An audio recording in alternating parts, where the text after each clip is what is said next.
To strašně sladké.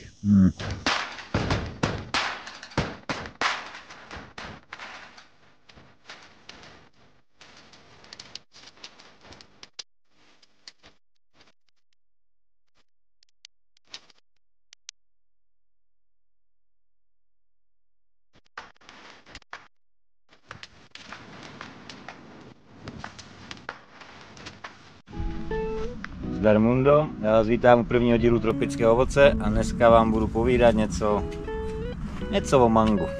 Z mangovníku obsahuje zhruba 63 druhů, z čehož hospodářsky nejvýznamnější a taky nejvíce pěstovaný je mangovník indický. Zemí původu je oblast Himalají, odkud se dále rozšířil do jižní a jihovýchodní Asie. Dneska se prakticky pěstuje ve všech subtropických a tropických oblastech. V Indii, Barmě a na Srí Lance byly dokonce nalezeny fosílie staré 25 až 30 milionů let, takže tohle ovoce jíme fakt hodně dlouho.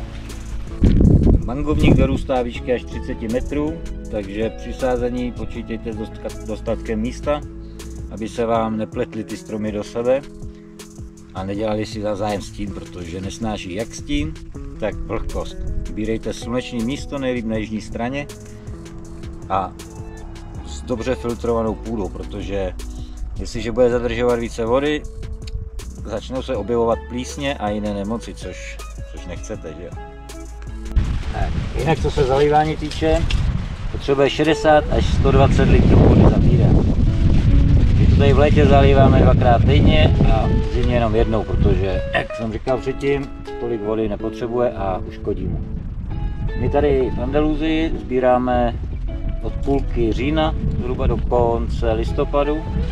Na Kanárech tuším, že to je únor, březen. Tam je samozřejmě trošku jiný klima, záleží na druhu manga a na klimatu, kde jsme. Jak poznáme, kdy mango sebrat? Jednoduše podle barvy. Pokud je červeno-fialové a z malé části zelené, je to právě to, co se sbírá na prodej. To znamená, že odstřihneme do bedínky a expedujeme na krám.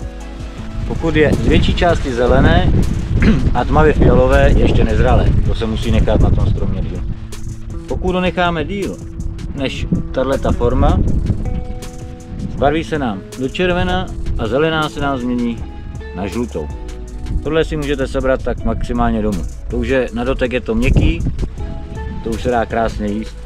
Když to necháme ještě díl, tak nám takhle celý zežloutne a to už je, jak vidíte, to už je napadený mouchama, nevím čím, to už je tak slepice nebo na vyhození to je tak přezrálý, že s tím už se prakticky nic dělat nedá.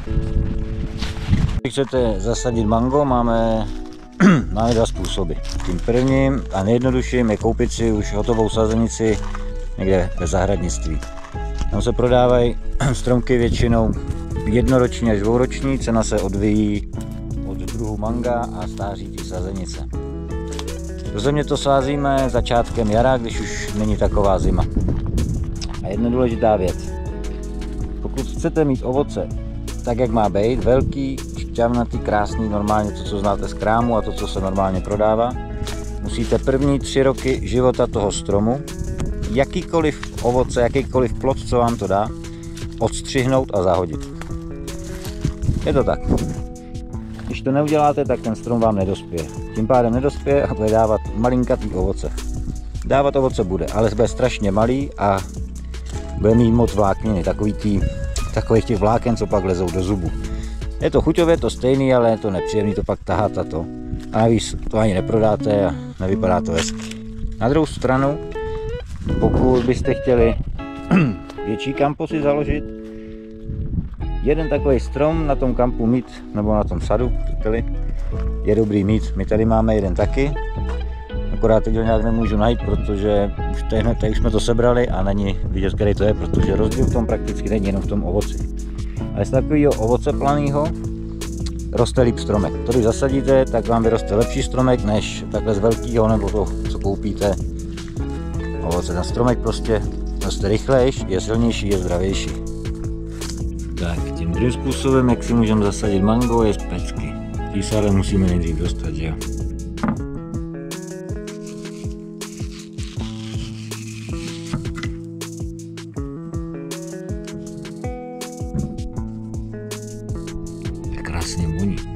Pokud koupíte mango a vevnitř bude nahnědlý nebo hnědý, na chuti to nic nemění, akorát to znamená, že to přechladili, když to dováželi. A měli byste to hned sníst, to znamená, že jednak je nedozrálý a jednak je přemražený.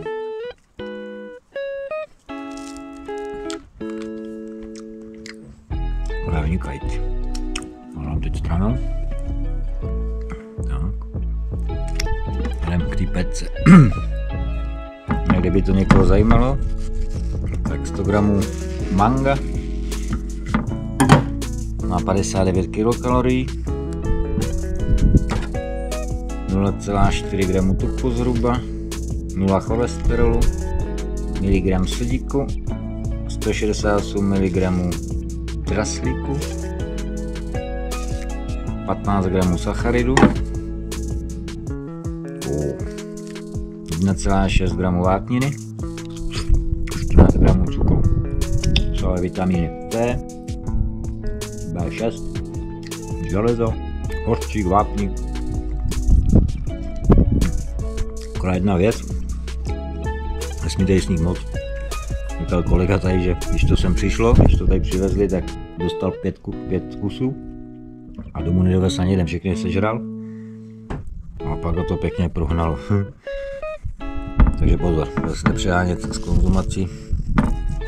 Jak se do toho dostat, na každou se to pokrájíte, vyškrábete škrabkou, nebo to nakrájíte takhle na čtverečky, co chcete. Tak. Pecku byste měli pořádně očistit. Já to trochu zkrátím. Tak, pece jsme se dostali. A teďka musíme dostat ještě dovnitř. Jednoduše si vzít takhle nůžtičky a krásně se tomu prostříháme.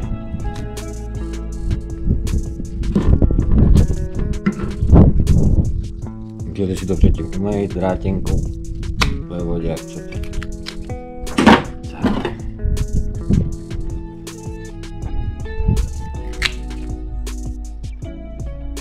Důležitý, mělo by to být do 2 dnů, co to sníte, nebo to takhle otevřete, do 2 dnů byste to měli dát líčit.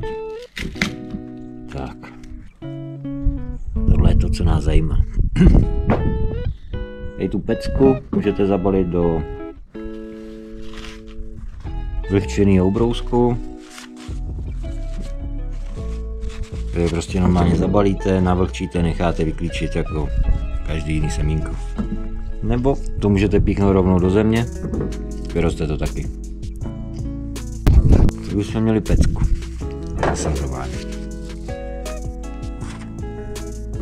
Tak. A co s tímhle? Já už jsem během natáčení do sebe narval 2. Jak jsem říkal předtím, není moc dobrý přehánět. Tady mám ještě jedno takový zralejší. Pak tam jsem dal domů ještě 2, ty musí dojít. Tohle by se mělo sdělat, takže můžete si dát do jogurtu, jíst to jen tak, můžete si udělat zmrzlinu, to je prakticky na každý.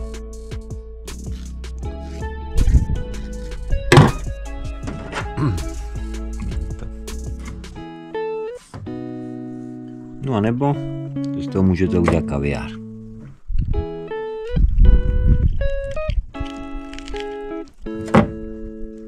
Takže kaviár z manga.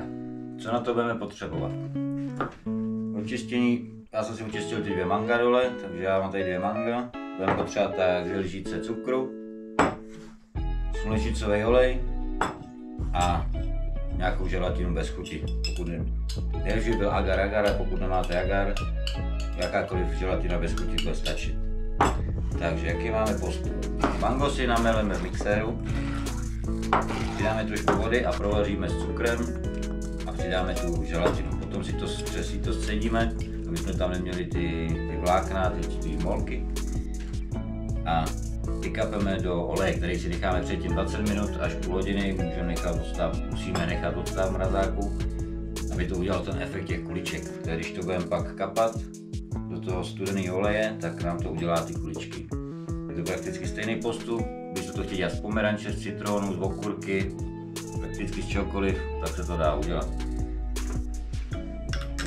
to jenom předsedíme, propláchneme vodou a můžeme použít jako ozdobu prakticky na jakýkoliv dort, buktu, zmrzlinu, jogurt, to co každý chce. To by bylo o mangu asi všechno. Když se vám to líbilo, dejte like, jestli chcete, dejte odběr, jestli ne, nemusíte a já se budu těšit u dalšího dílu Tropické ovoce. Zatím čau.